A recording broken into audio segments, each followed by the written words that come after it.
Hello, welcome if you're new, welcome if you're not, welcome if this is the first time I'm gracing your ears or the 34th time I'm gracing your ears. My name is Shannon and this is another episode of Try Not to Need Me. I know that these episodes are still few and far between and I continue to apologise for that, but I'm not that sorry about it. Only sorry enough that I will continue to do them when the time feels right. Basically. It's been a tough month. For those of you that don't know me, I do these podcasts whenever the fuck I feel like it. For those of you that do know me, I appreciate your consistent support and requesting new episodes and being like, oh, are you still doing that? Oh, I listen back to old episodes every now and then. People still seem to listen. The people don't mind it. So here we are. I hope you're all doing okay. Scary times, weird times. If you're watching this in the future, we're currently kind of in the thick of the coronavirus outbreak. And I don't want this episode to focus too much on that because there is too much of that out there. And I will talk very briefly about it at the end of the episode. But if you're coming here to escape, then you have come to the right place because that's what I'm trying to do as well. So everything on that later on down the line. Just wanted to record an episode. I asked people to send me some new questions. I've still got a bunch in my inbox that are probably no longer relevant to people's lives, but still kind of relevant and interesting and entertaining, I guess. Got a couple juicy ones in here because recently I did a work podcast all about sex and masturbation and all that jazz, and it was for work and it's on the internet.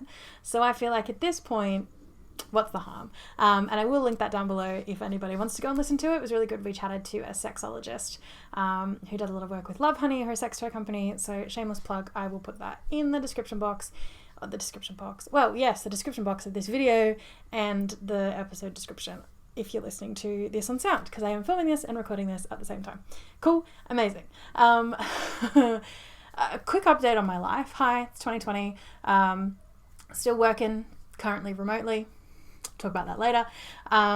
Still living my life. Got some tattoos. You may see them in this video. Have one on my elbow. Have one on my wrist. Got them about a month ago. Love them. My hair is blonder than it's ever been. Life's good, you know? Yeah, relatively good. Anyway, without rambling for far too long, let's get on into the questions. So the first question is, do you believe in soulmates? Oh, fuck off. Fuck right fucking off. Fuck off. Oh my god. Alright, I'm fine. Everything is fine. Everything is so fine. Whew. Whew. Fuck me. Okay. For those of you not watching this, and I will edit out the really unattractive angles of that, a cockroach just, literally scurried straight on under my door, went, hello. For once, my room is tidy and I didn't have shoes lying around that I could have used. Luckily, I had the top to one of my shoe boxes in my cupboard, and now there's a flat cockroach on my bedroom floor. Whew. For those of you that know me, I've had far too many fucking run-ins with a cockroach. Just need a second. All right. It's dead. I'm fine. Everything's okay. Moving on. Question at hand. Do you believe in soulmates? I do, but I don't believe that you only have one. And I also don't believe that these are only romantic partners. So I do believe that there are people that are your soulmates, that your souls do just cosmically intertwine. They just match, they get along really well, they're super compatible, you have lots of similar morals and values, and you're just really aligned on a spiritual level. And I believe those people can be classified as soulmates. You know, my best friend, who I refer to a lot, and anybody who knows me personally will know him and know how close we are. And I believe he is a soulmate of mine. I just think that we were meant to be friends and that we came into each other's lives for a reason, and that though we don't romantically love each other and we don't sleep together because that's not the relationship we have, he is a soulmate of mine. I do think that. And then I also think you can find friends that are soulmates, and then I do think that you will probably stumble across a couple of soulmates in your life. Whether or not you find them all, I think they're all out there. And that's what I try and tell myself, that there is somebody out there that's going to be able to handle my crazy in a romantic sense. And that there are soulmates out there for me. And I do believe that, and I do believe in them. And I think everybody's belief to that is very different. But I think that there are enough humans in this world that there is a handful that will inherently align to your soul. So I do believe in soulmates. Question 2. This came a very, very long time ago, and I never felt comfortable enough to talk about it on a public forum that my family and my friends and my colleagues listen to.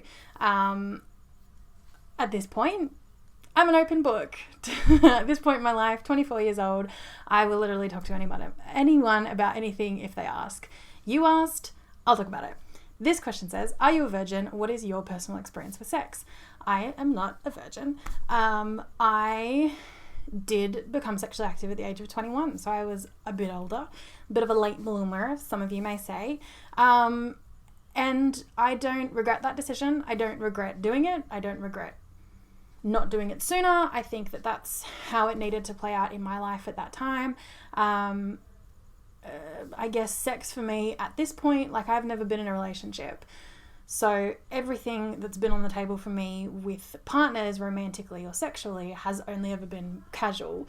And that's just kind of how cards have played out in my life. And I think that's, for a very long time, all I was really open to, until probably the last 6 to 12 months, I've sort of realized that emotionally I'm at a point in my life where I would be open to more than just casual sex or casual dating. Not that I ever really did a lot of that prior to like a couple months ago.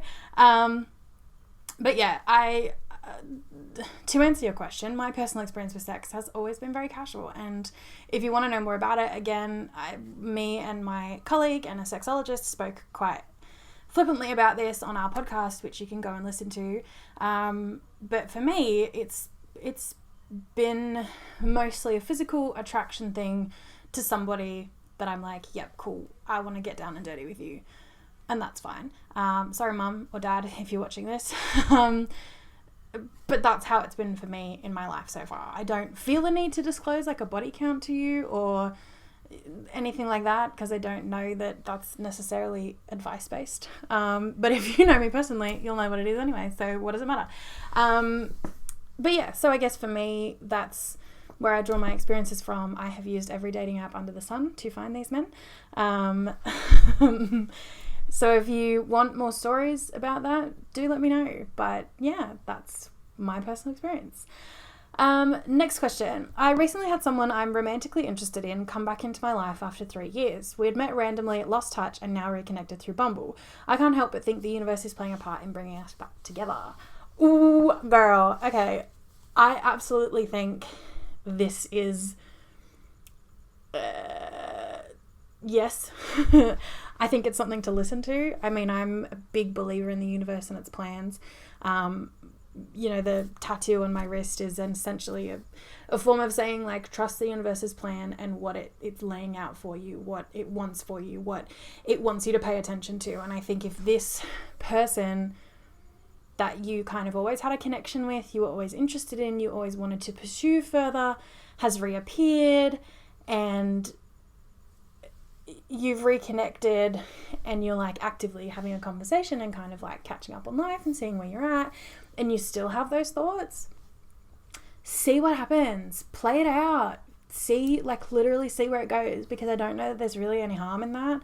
If you're single and they're single and you're both looking for something and there's always been a connection, what's the harm? And if, things didn't necessarily play out how you wanted them to the first time, that was 3 years ago. So much can change in 3 years, let me tell you. And everybody would know that. Think about where you were 3 years ago. Like 3 years ago was 2017. At this point in 2017, what are we in March? I was still at uni. So much can change in 3 years that I think absolutely, if you believe that's a sign, I think you should pursue that and see what happens. I think absolutely. This has happened to me too many times, where people from the past have kind of like popped back up on a different dating app, or like I still had some connection to them on social media and they've kind of like reappeared back in my realm and they're like, hey, like, how's it going? And you're kind of like, oh, what did I leave unresolved here? Should I be paying attention to this? What are the vibes? Yeah, absolutely. I think trust the universe, trust her stage directions, trust that she knows what to do. Or if you believe in God, trust that that's God's plan. Whatever you believe in, trust it. God, I'm absolutely whizzing through these today. Ooh, this one is for the curvy gals. How do you manage to always look so bomb and not be a size 8? Because I fucking admire how you look like a bloody model. This was sent in like almost a year ago, I reckon. Quite a hot minute ago, when I was at a very different like place with my relationship with my body and how I look and how I dress and all that kind of jazz. So I do appreciate that, and I still appreciate that because I still consider myself a curvy gal. And I really appreciate your comment, and I actually know who this came from because she sent it to me directly. But I thought I would throw it in here because I think it's important to think about, and this may not be relevant to everybody, but it may be relevant to people in different ways. I think confidence can really come from what you wear and what you feel good in. And taking risks is one of the best things I ever did in terms of like my fashion or my style and like what I wear. There were certain things I would never wear. I would never wear jeans. I would never wear a shirt that like didn't go down to like past my crotch. I would never wear singlets. I would never wear play suits. There were so many things that for so long I was like, I'm never gonna look good in that. It's never gonna suit me. I'm just gonna be like in my baggy clothes, in my stretchy pants all the time because that's what I'm comfortable in. And at some point I started finding new shops to shop at that were expanding their size range. And for me, like I had always been in that plus size range, and I still teeter between like straight sizes and plus sizes, which I still hate that that's a thing, but anyway. And so for me, I was like finding new places to shop that actually catered to my body type. And that was places like the iconic ASOS. Boohoo was one that when I discovered they had plus size clothing, changed the game. I literally have a pile of Boohoo clothes in the corner of my room that I have to sort through, because I bought them for like a festival that I'm not going to anymore, but we don't have to talk about that till later. But yeah, so I found shops that sold clothes in sizes that fit me, shops with really good return policies so that I could literally just try stuff on in the comfort of my bedroom at a time of day where I hadn't eaten too much and I didn't feel too bloated and, you know, I was having a good hair day, like a time that really suited me. I've never been one to enjoy shopping in stores because they usually don't have things that fit me, or you have to go into a store that's catered to that, and that becomes like an embarrassment and a shame thing. Which a lot of people understand, either petite or curvy, like, and even people who are a very average build but have body confidence issues, and that's super normal. And you'll understand that awful anxiety around going into a store, picking out clothes, picking a size, having to go to the change rooms, and then potentially having to put everything back because you hate everything you picked up and you hate what you look like in everything, and then you just hate your body and you hate yourself, and then you go home with no clothes and with less self-esteem than you had when you started. And I think for me that was always just like a situation I never wanted to put myself in because it was an awful spiral to go down, and you'd get home and then you'd like emotionally eat. Personally, that's what I always dealt with.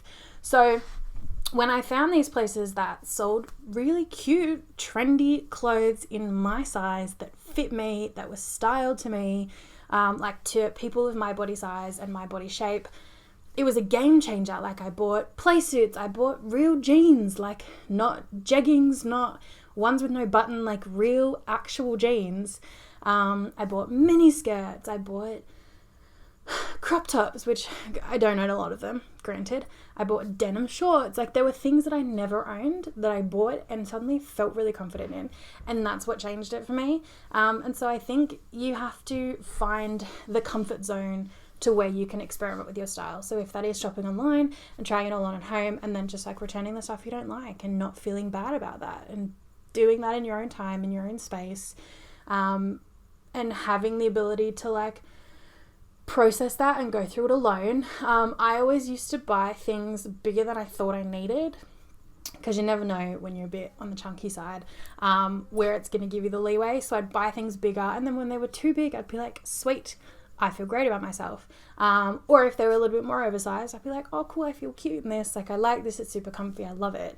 But yeah, that's my very long-winded spiel about finding a comfort zone to wear things you didn't think you could wear, and wear whatever the fuck you want. Like, if you want to wear short shorts and a crop top and you're not a size 8, please do. Like, look at people like Lizzo. Lizzo is an absolute icon in my eyes because she is gorgeous, and she does not apologize for the fact that she's not the size of a model or like a tiny gal. Like, she's got curves, she's got meat, like, she is a chunky queen, and she is stunning because she's fucking confident.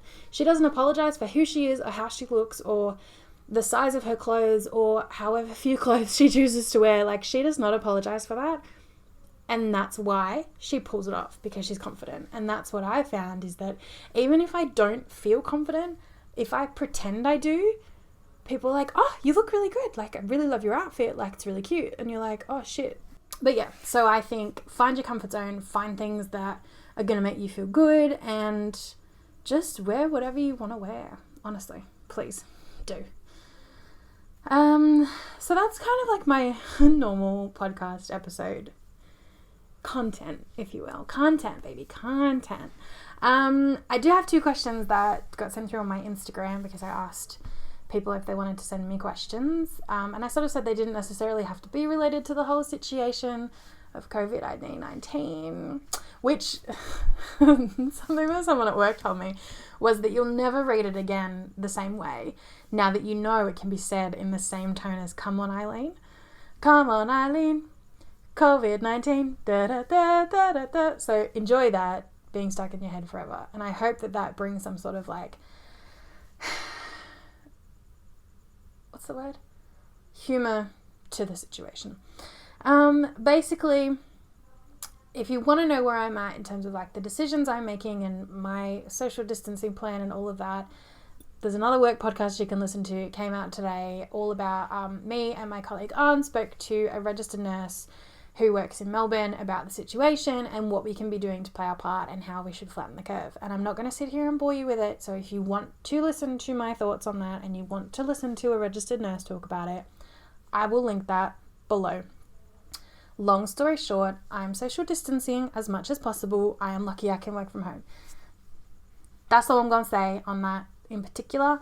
Everything else, as I said, is in that other episode, so I will not bore you with 2 versions. If you want any other of my opinions, go follow me on social media because they're all over it. Not going to apologize for it. Stay home. Anyway, things are shit. I had a trip planned for the end of April, and now that Qantas have grounded all of their flights, I can't go, and I don't think anything would be open, and I don't think it would be a good idea anyway if the situation continues to escalate how it does. But any of you who know me know how much I love travel, and that Sayed and I have been looking forward to this trip since, well, forever, but we booked it in November, so we literally booked it 2 days before we went to Hong Kong. Like, we do this, we book holidays before we go on holidays, and to have that cancelled really fucking sucks. I know that other people have problems, but everybody's problems are valid. Everybody's feelings are valid, and I'm very upset about it. So I don't want to talk about it too much, but everything will be okay, and I know that. Anyway, the 2 questions that came in relation to the current situation, they're very similar, actually. The first one is 3 things everyone should do in isolation, and the second is, what are you going to do with your spare time? So I feel like they kind of relate to each other. So I guess here's my take on like what I can do to make the most of the situation. My favorite part of this whole situation is that I don't have to commute for a couple weeks. That's my favorite part, because I hate commuting, and my commute can vary anywhere from an hour door to door to an hour and a half door to door each way. So I'm looking at like anywhere from 2 to 3 hours a day commuting, which sucks. Like, to me, it's a waste of time. So I basically have 2 to 3 spare hours in a day outside of my normal routine of everything else. What am I doing with them? Sleeping, for one. It's really nice to wake up at 8:30 in the morning and be at my little workspace desk at 9, and had showered and had breakfast in that period of time. That's quite nice. So, I could go to bed at 12:30 and still get 8 hours of sleep, and that I'm currently really enjoying. And the other thing is doing things like this and going back to things that fulfill my soul and make me happy and give me something to focus on. There's not all the shittiness in the world. So I have a podcast. I'm writing a book, and I put that in quotation marks because I don't know if it'll ever be finished, but I enjoy writing. It's a really powerful outlet for me, and recently has been there to, I guess, unlock all of my thoughts that I don't know where else to put, because there's been kind of a lot going on in my head over the last month or so. And then talking to people more. And though I can't do that face to face, I feel like I have been more in communication with my friends than you ever are when you are constantly go. I paused my gym membership, which is a bit sucky, so I know that I have to keep on top of staying active, otherwise I will get fat and go mental. That is like the bottom line of that. So like yesterday I did an at-home workout, today I didn't do anything because I was just a bit bummed, and I'm like doing this. But tomorrow I might go for a walk at lunch, because you can still go for a walk as long as you try not to talk to people or be in their space. And I live in suburbia, so it's not really a populated area, especially at 1:30 p.m. on a Friday. Sorry, I thought I heard a noise. I'm really like on the cockroach front at this point. So I'm going to do things that make me happy. I'm going to try and spend time talking to people that I want to talk to. So FaceTiming my friends and having digital games nights and watching movies at the same time. Like Sayed and I will watch RuPaul's Drag Race by correspondence, which we often do anyway if we can't make the time to see each other. But we'll both sit down and watch it at the same time and have a running commentary of like messaging each other. And like, I love that. It's so much fun. And so I'll probably do a lot of that. There's a lot of movies I want to watch, a lot of TV shows I need to catch up on, lots of YouTubers who are putting out some really good content because they're all in isolation, so they can't go anywhere anyway. So though this is a scary and awful and shit time in life, you've got to find the positives in it, but then also take the time to slow the fuck down. I think we're all constantly moving and constantly doing, and I literally sat there over the last couple of days as things have been cancelled all of my plans out of my calendar, and I'm like, I need more time to do nothing. I need more time to record a podcast, to do some writing, to put on a face mask, to clean out my makeup room. Like, there are so many things that I can find time to do now that I have a little bit more wiggle room in my days. And I think that's got to be some blessing in disguise, because I'm doing my part to flatten the curve. And if that's what I can do and I benefit from that in some way, then that's just an added bonus, I guess. But anyway, thanks for watching or listening, depending on how you are consuming this media. I really appreciate everyone's consistent support. I hope that you are all coping. I am always here for everybody, whether I know you personally or I don't. If you want to chat, or you just want to vent, or you're pissed off that a concert you wanted to go to has been cancelled, or a gathering you can't have. Like, I know that people have had to cancel engagement parties and weddings and not go to like, it's awful. It is awful, and it is awful for everyone, and it sucks, but we're all allowed to feel that in our own way and in our own time. So if things are awful and they're shit and people around you are like, oh, but like other people have bigger problems than you, they're the wrong person to be talking to. Go and talk to someone who will listen to you and reason with you and then cheer you up, because that's all we need to do, is stay together and remember that the way that everybody's being impacted by this is completely valid, and everybody is entitled to be upset about whatever plans they had that have been cancelled or destroyed by this awful outbreak. And people are allowed to be scared and anxious, and the thing that people aren't allowed to do is ignore it. That's the only thing you're not allowed to do. You're not allowed to ignore the situation, you're not allowed to be selfish about it, and you're not allowed to pretend nothing's wrong, because lots of things are wrong. You just have to deal with it in a sane way. That's what I'm going to say. My little spiel, or my little catchphrase, is to stay sane, stay home, and stay informed, because you've got to stay sane in whatever way you can. You have to stay home if you can. You may go to work if you have to, because some workplaces are not that flexible. People need to make money. I understand that, but go to work and go home. And we need to stay informed from people who actually know what they're talking about. Do I know what I'm talking about? No. Will I give you my opinion? Yes. But World Health Organization, if you live in America, the CDC, if you live in Australia, the government, unfortunately, though I don't agree with everything they're doing, places, New South Wales Health, big one. If you live in New South Wales, of course. State health services, government health services, health websites, DFAT for travel, .gov.au. The only places you should really be getting legitimate information. I love Twitter, but there's lots of bullshit on Twitter.